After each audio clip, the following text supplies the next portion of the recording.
This is a Jmix exclusive.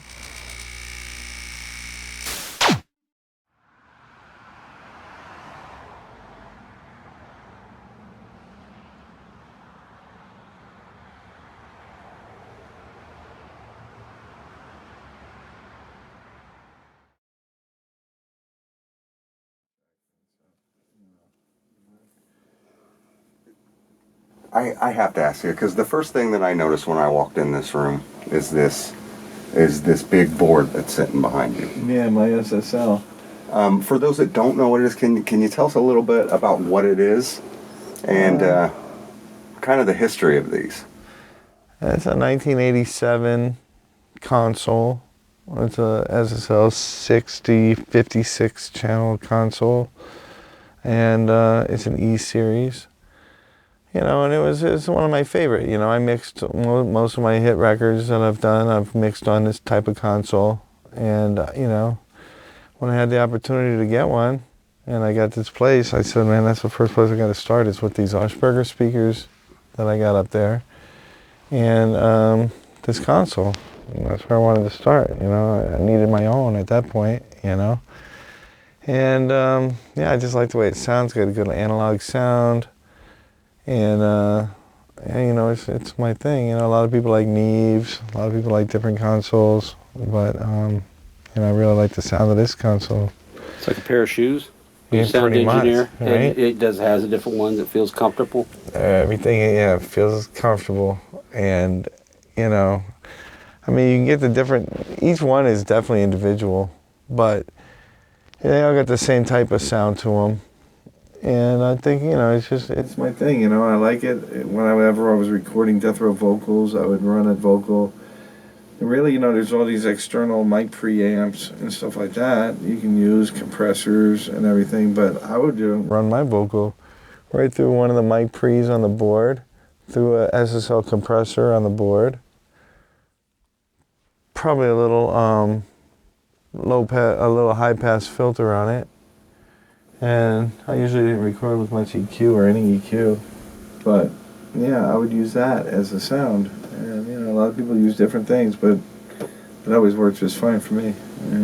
Do you think that analog has I know there's an argument about this, but in your opinion, does analog have a better sound quality than the digital mixing boards that people use? I don't know if it's better. It's different. It's different. You can hear the difference.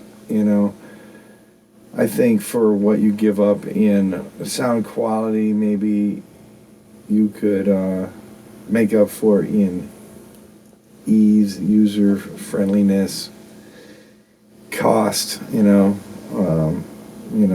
budget is more. It's more easily. Come to in a digital system. You can make it happen in that.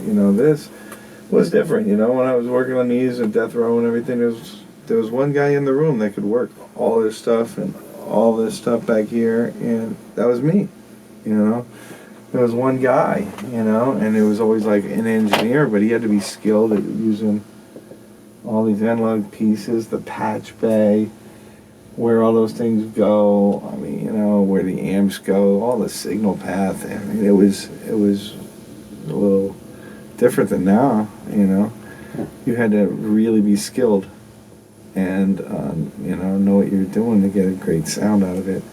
Whereas now, I think it just takes a different skill. I'm not saying that people making music now aren't skilled, but it just takes a little different skill, a little more computer savvy-ish skill.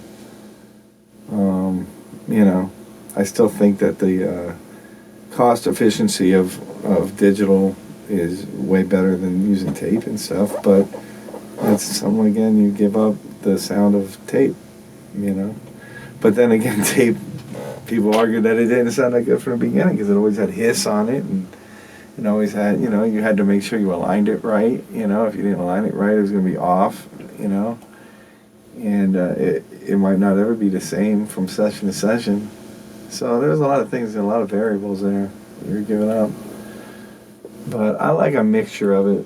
I like to use the board for an analog sound, use a couple pieces of outboard gear, maybe an external mic preamp these days, maybe not, There's a few I like. It's NAMM weekend, so I'll be going down there talking to the guys at BAE, and the Waves plugin guys are always really nice to me, so I use those plugins all the time. Yeah. And yeah. It's a different day and age, you know. I think you see you got to go with the times. You got to go with how things are kind of going, even though you want to not always follow trends, but you got to keep up with trends, you know, and use them to your advantage. Is that how you manage to stay relevant? I think so. I mean, you know, there was a long time. I mean, I didn't even go to a digital world until like 2001. I didn't want to buy a computer and all the digital boards and all this stuff. I was like, I don't want to do all that. But ended up, I did, because that's just what was happening right then, you know. And you kind of had to. People were bringing in sessions, and if you couldn't open them up, I mean, it was ridiculous, you know. What, you're going to transfer everything? You know, it would have been retarded. So, just kind of had to go with it. I got all my first stuff in 2001. I bought a little cheap little Digio 1 system to try it out and see if I liked it. And then once I got used to it, then we stepped up. I got HD now. I got all that stuff now. But, yeah. So we started out on it. You brought up this is what you used at Death Row Records. I know it's a kind of a broad question, but how does Dave Aron get to start engineering and working at Death Row Records? All right, so yeah, man. When I was out in Memphis, I had gone to Rutgers in New Jersey for a year, and then I decided to go to Memphis, and I got a degree down there in commercial music, which emphasized recording engineering, and I figure, you know, I can go out and get a job doing this. So I got a job at the newly renovated Sun Studio, and that was a cool vibe there. I got a lot of useful information on how to record live things and everything. And when I was there, you know, somebody was there working. They told me, you know, you seem pretty good, but you ought to move to where the music's being made. And I was like, I was like, where's that? And they're like, Los Angeles. And, you know, back then, everyone was just coming to Los Angeles to make their music. It wasn't like they could make it all over in these bedroom studios and the independent studios all over the country. It was just here. So when I got out of here, I started working at, I applied at a place called Larrabee, and I finally got a job over there. And I noticed, I mean, everyone was coming in there to record. Every day, it was somebody big. Somebody new on the books. That was huge. It was like David Bowie, Tina Turner, George Michael, Prince, all this. And so, you know, I ended up working. I worked there as an assistant, a runner first and an assistant, and I started staff engineering. And I was working with Prince a lot, and that was a good time. You know, I had a good time working with Prince. I don't know if a lot of people had a good time working with Prince, because he was kind of rough sometimes on people, but we always got along fine. What about him was rough on people? What do you mean?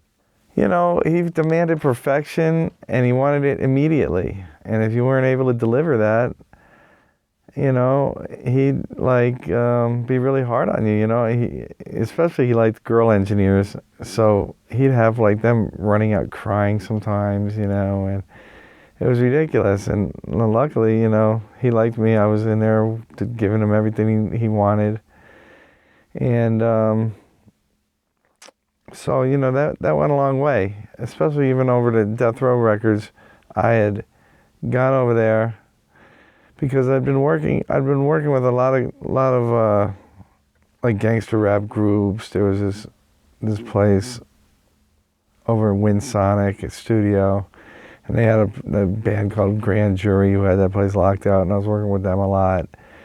And you know, it just seemed like finally a lot of the guys would go there to work at Larrabee. They'd already done the Chronic there. They'd already done Doggy Style there, and they had you know, they used to come in with these huge posses, and you know, I don't know, they're probably armed, and there's weed all over the place and all this stuff. And you know, the studio owners were a little like weirded out, you know, by all of that, you know. And I had worked on hip hop before. I'd gone to like a all black school in Asbury Park, New Jersey, so it was a ton of hip hop we were listening to and everything. So I kind of had a good background for it. And it was good at getting along with people because, if you didn't, you were going to get messed up in New Jersey. So you end up having to get along with people. So I was really good at it. And Larrabee called me and said, do you want to work with these guys? They're in here and they need an engineer. And I said, sure, So I went up there and they went back and told the girl who was hiring a lot of engineers that they really liked me. And she said, man, she called me, she said, if you want to work on a lot of stuff, I can call you to work on a lot of things, a lot of projects. And I was like, sure. I mean, I'd love to work on a lot of projects, It was like my first real thing going on. I mean, Prince was cool, but I was still getting it through being on staff and everything, This was like a real independent engineering mixing gig, where they really trusted me for my mixing and everything. So, I ended up over at Death Row. And everybody I was working with was giving me good reviews and telling them that they really liked working with me. And so I ended up working with Daz a lot. Daz was working out at Larrabee sometimes. He didn't want to work at Can-Am a lot. There was a lot of people working at Can-Am, and he kind of wanted a little different spot. And they had budget to put people different places. So he wanted to work at Larrabee where they did the Chronic. And they set me up with Daz, and me and Daz hit it right off, We just hit it right off. And he, he was doing the dog food album at that time with Corrupt, but he was producing it and everything. So I did a lot of mixes on that album, and I think Dre remixed it over again at some point. But I'd worked, engineered a lot of that stuff, mixed on a lot of it, got really good close with Daz.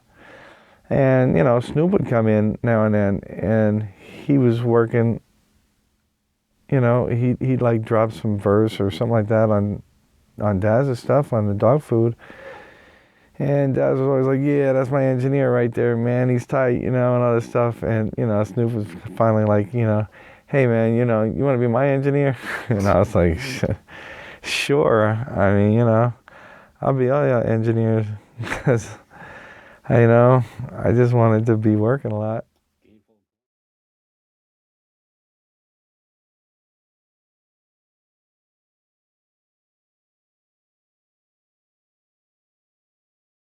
This is a Jmix exclusive.